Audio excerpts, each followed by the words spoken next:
Alright, what's up? So, this is new bike day. I actually got this bike a few days ago. It's a 2023 KTM RC 390, and it's kind of an unexpected purchase. I've been looking for a used 600 to take to the track and also ride on the street. And to be honest, under $6,000, everything just seemed kind of beat and kind of overpriced. Then I randomly saw that this dealership had these for $6,500 out the door on sale, and thought, you know, why not? Why not get a new bike that I know the history and maintenance on? And this was just redesigned for 2022 with a new TFT dash, 3-axis IMU with lean sensitive ABS and traction control, and all these other electronics that I wasn't going to get on a used bike. So went ahead, threw it on the credit card, and here we are. Looks wise, you know, it looks really good. I'm not really a fan of this headlight on other KTMs where it's all kind of just exposed, but on the RC 390 with this big fairing, I think it looks really good.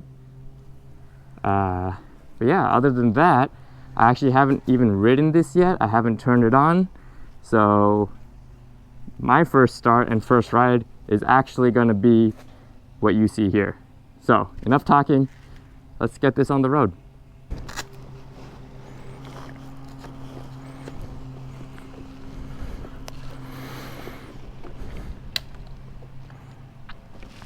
Alright, so let's see what this looks like. So you can see, just got 2 miles there. That was the dealership's pre-sale test ride. So, I'm going to turn it on, see what it sounds like.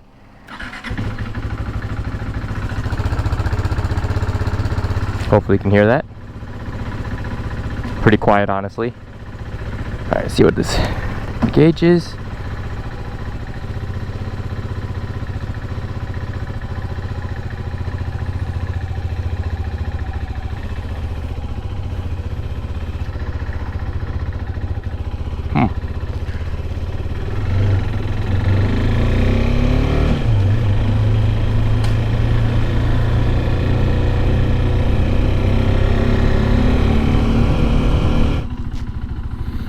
Alright, so first impressions are, it's actually a lot more comfortable than I was thinking for a sport bike.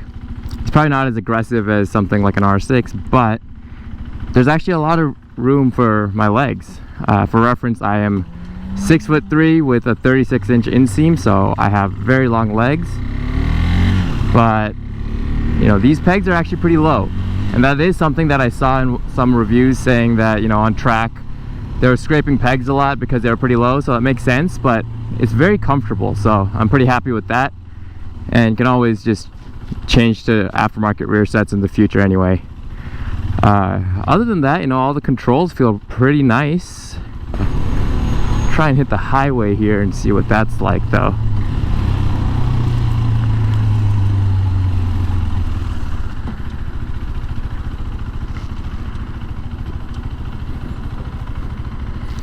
Nice and narrow, like most sport bikes are for lane splitting, if that's allowed where you live. So I'm just mainly curious to see how this does, being, you know, a single cylinder engine with 40 horsepower, how it does on the highway. I have ridden some of the other 401s, the Husqvarna Svartpillen and Vitpillen 401s, and even on the highway those did great. I had no complaints there, and that was actually one of the reasons I bought this bike, is because I knew I liked the engine at least.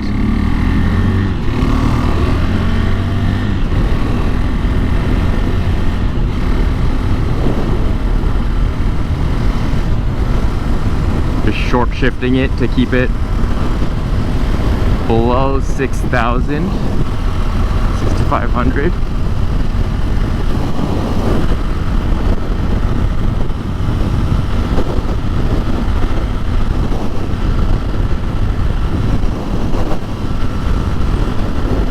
Yeah, this thing, it does 65 just fine. I mean, I hit about 95 on my friend's Vitpillen, so I'm not surprised there either. So I am pretty tall, so I'm finding it hard to kind of tuck myself under this windshield, which is fine, you know. I wasn't expecting to do too many miles on this on the highway, but it is a little windy compared to what I'm used to. Oh, You can see it starts flashing around 6,500. That's the shift light. You're not able to change the shift light until you're past braking mileage, which I think is pretty cool.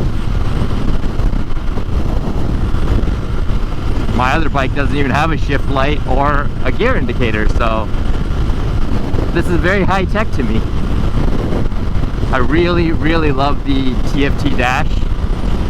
You can actually set it for the normal setting. It has an ambient light light sensor, so it'll be white or bright during the daytime, and then it'll switch to a dark mode at night. But I like dark mode on everything, so I already switched that.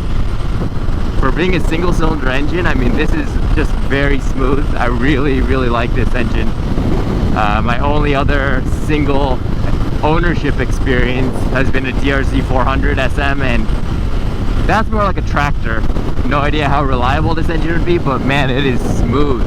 It is really nice for a single. I would say right now it's actually smoother than the twin in my Versus. I mean, granted, that's got 50,000 miles and, you know, has been beat on a lot. For 6,500 bucks, I mean, it doesn't feel low quality to me, but you know, I don't have a lot of experience on newer bikes. Most of my stuff is pretty old, but I really, really enjoyed this bike. Corners well. It's relatively comfortable for being a big bike. The brakes work pretty well. All in all, what is this person doing? I don't know, whatever. Super impressed with it. That's the other thing that I like about this bike is, you know, everything is fairly cheap. It gets good gas mileage. It's saying 52 miles per gallon.